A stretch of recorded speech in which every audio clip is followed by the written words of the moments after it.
Percaya gak sih, kadang-kadang dalam hidup ada sebuah hal yang lucu. Hal itu lucu bukan karena memang bikin kita ketawa, tapi sebaliknya. Justru bikin kita jadi mengernyitkan dahi, kemudian berpikir, itu orang kenapa sih? Kok bisa gitu?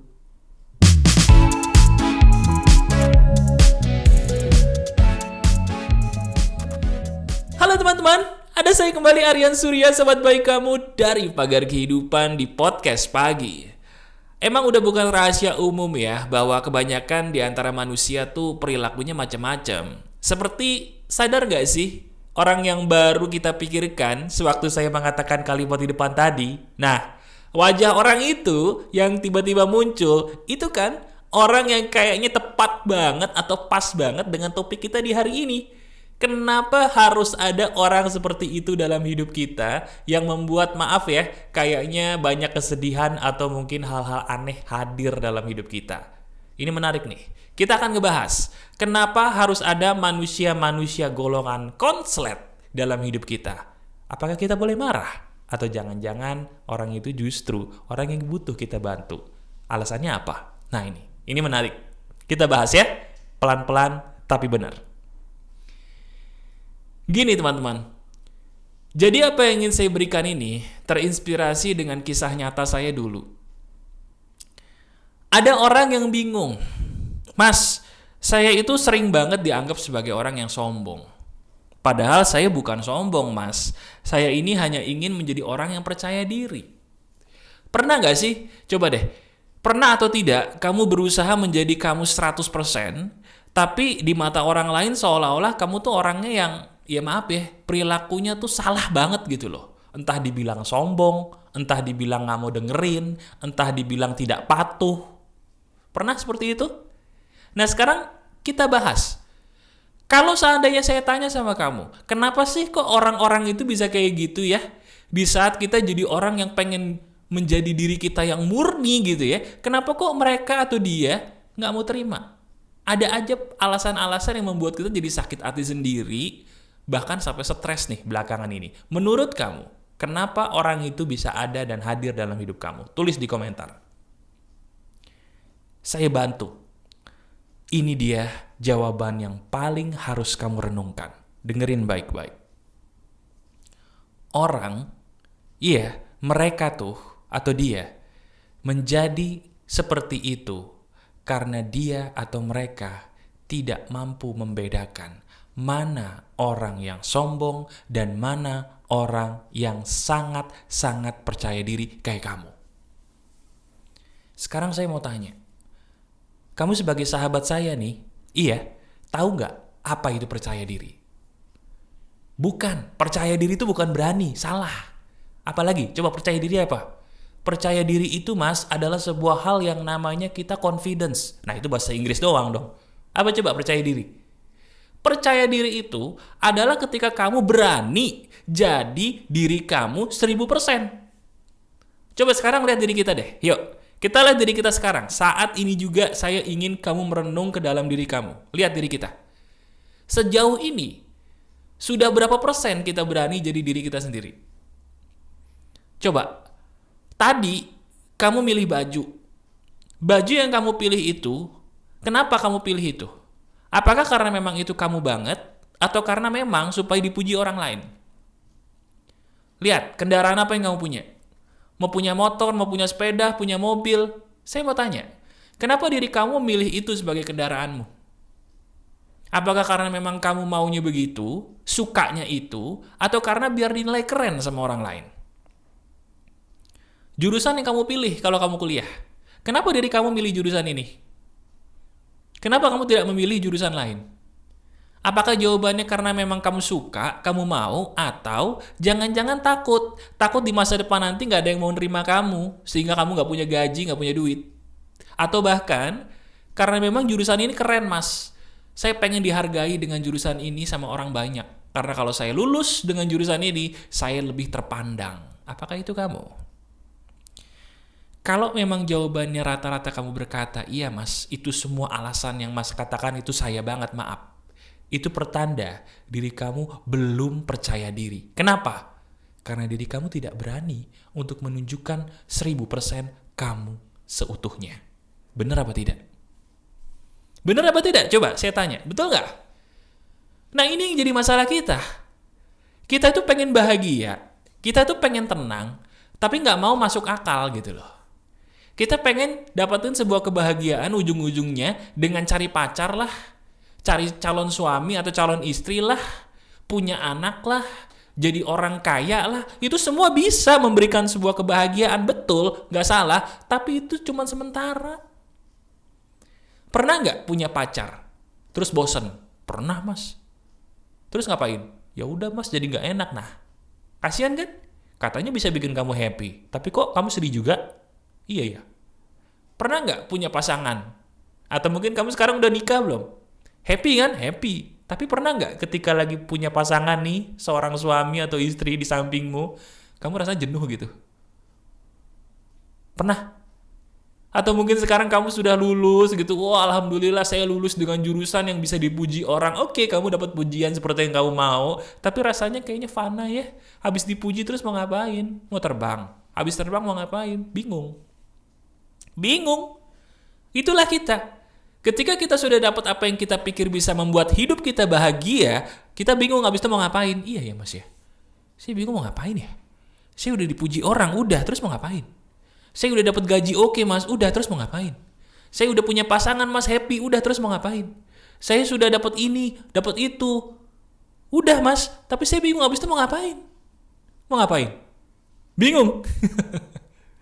Bingungnya kita karena apa yang kita dapatkan itu bukanlah 1000% bagian dari diri kita sendiri. Itu bukan kamu, bukan kamu. Sadar tidak sih? Coba. Halo, sadar tidak? Saya tahu bahwa yang paling membuat kamu tidak berani untuk menjadi dirimu sendiri seutuhnya adalah karena memang kadang-kadang saya tidak sanggup mas mendapatkan perilaku atau penilaian yang nyakitin dari orang-orang di sekitar saya mas. Jujur itu aja alasannya.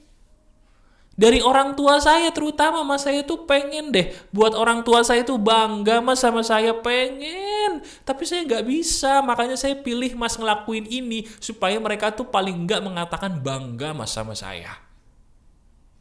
Mas, saya tuh udah bosen banget mas dari dulu dibully, direndahkan, dilecehkan. Saya tuh pengen gitu mas sekali-sekali dihargai orang, dipuji orang gitu mas. Makanya ya udah deh, saya nurutin apa yang mereka mau gitu mas. Emang salah ya? Jawabannya, teman-teman, gini ya. Saya punya sebuah fakta nih. Tolong kamu renungkan, pikirkan, terus kamu katakan dalam hati aja. Benar nggak perkataan saya? Kalau ada orang yang nyakitin kita dengan perkataannya atau penilaiannya, emang nyakitin sih, nyakitin, tapi sadar gak sih kalau itu sebenarnya bisa hilang sakitnya? Betul gak? Bandingkan dengan kalau kita ngebohongin diri sendiri. Seneng depannya, betul seneng, dapatlah tuh pujian, penerimaan, betul. Tapi ketika udah dapet, bingung lu mau ngapain? Iya ya. Jadinya rasanya kayak bengong gitu, kosong gitu. Padahal duit udah ada, pasangan udah ada, tapi kosong aja gitu. Kayak gak ada harganya hidupnya. Pernah kayak gitu? Nah sekarang coba kita pikirkan matang-matang. Lebih mending mana sih? Kita dapat penilaian yang buruk dari orang lain yang nyakitin memang, tapi itu bisa hilang kok seiring berjalannya waktu. Seiring kita nanti happy lagi, hilang itu semua rasa sakitnya. Atau kita memilih untuk mendapatkan pujian palsu di depan, tapi belakang kita sengsara. Kita pilih mana? Coba. Pilih mana kita? Kamu pilih mana? Kalau saya nih sebagai orang waras, saya lebih milih untuk bahagia terus. Dan kamu tahu caranya gimana? Belajar untuk berani mengatakan ini saya, ini gua. Ayo. Belajar mengatakan itu ya. Sekarang kamu ikutin perkataan saya. Ayo kita belajar nih. Ini harus dipraktekin. Kalau nggak dipraktekin jadi teori doang. Oke? Siap ya? Kamu ikuti perkataan saya. Katakan dengan suara yang terdengar sama telingamu sendiri. Ini harus dengan suara yang lantang nih. Supaya kamu jadi sembuh. Oke? Siap? Ikuti ucapan saya ya. Ikuti begini. Inilah saya. Inilah gua. Inilah diri aku. Ulangi lagi, ayo katakan, gak usah malu-malu. Ya, gak usah malu-malu. Cari ruang di mana kamu sendirian, kamu teriak. Teriak kalau perlu, sampai ke telinga kamu mendengarkan suaramu sendiri. Kamu katakan begini, ini saya, inilah gua, inilah diri aku sepenuhnya. Ini saya, ini gua, ini aku. Katakan lagi, ini saya, ini diri gua, ini aku. Katakan lebih cepat lagi, ini saya, ini gua, ini diriku. Ini saya, ini gua, ini aku. Ini saya, ini gua, ini aku. Terus, ini saya, ini gua, ini aku. Lihat, bergetar gak tuh batin kamu? Ada gak sebutir air mata yang mungkin mendadak pengen keluar dari diri kamu? Kenapa itu bisa terjadi? Karena memang diri kamu sudah rindu untuk menemukan orang yang ngajarin kamu ilmu ini loh. Sayang ya, kita lama di sekolah tapi gak ada yang ngajarin ilmu yang emas kayak gini nih. Sehebat apapun prestasi kamu, kalau itu bukan bagian dari dirimu, sia-sia. Betul apa tidak? Betul tidak? Diri kamu bisa jadi seorang akuntan hebat, keren. Arsitek hebat, tapi kalau sebenarnya batin kamu pengen jadi dokter, kayaknya itu sia-sia rasanya ya. Bener gak sih? Atau kebalik. Kamu prestasinya bagus jadi seorang dokter, tapi sebenarnya diri kamu pengennya jadi seorang musisi. Ketika jadi seorang dokter tulen, kamu happy, tapi happy-nya tuh gak klimaks gitu loh. Kayak, ya udahlah, habis itu bengong lagi. Betul gak sih? Nah, sekarang sampai menit ini kamu sudah sadar bahwa apa yang saya katakan ini membuat diri kamu jadi terbuka pikirannya. Amin. Alhamdulillah. Nah, sekarang kalau seandainya gini, kamu sudah cukup umur. Bisa dibilang ya umurnya bukan anak muda lagi lah. Atau mungkin bukan anak ABG lagi. Saya sudah telat belum mas? Apa saya udah cukup harus menerima belum? Apa bisa dirubah lagi nih mas hidup saya? Saya udah kadung mas ceritanya jadi dokter gitu ya. Sementara batin saya pengennya jadi seorang chef. Saya masih ada waktu gak mas? Saya udah kadung jadi dokter nih. Udah keburu jadi dokter nih. Sekarang saya tanya. Coba kamu nafas. Ayo. Sekarang saya minta kamu nafas dari hidung. Nafas, ayo dalam. Loh nafas ini bener. Ayo nafas. Ambil dari hidung. Hembuskan lewat mulut. Masih bisa? Masih bisa nggak? Kalau masih bisa, berarti kamu masih hidup dong. Masih sehat dong. Berarti jawabannya, kamu 1000% masih ada kesempatan. Di saat kita masih bisa bernafas, di saat nafas kita masih lancar, masih sehat, coba lagi. Mas, tapi umur saya udah kepala 4 nih, menjelang kepala 5 mas. Atau umur saya udah kepala 2, menuju 3 mas. Atau udah kepala 3. Selama masih ada kepalanya, coba. Selama masih ada kepalanya, dicoba. Kalau kepalanya udah gak ada, udah mati, mohon maaf ya udah gagal. Udah gak bisa, udah.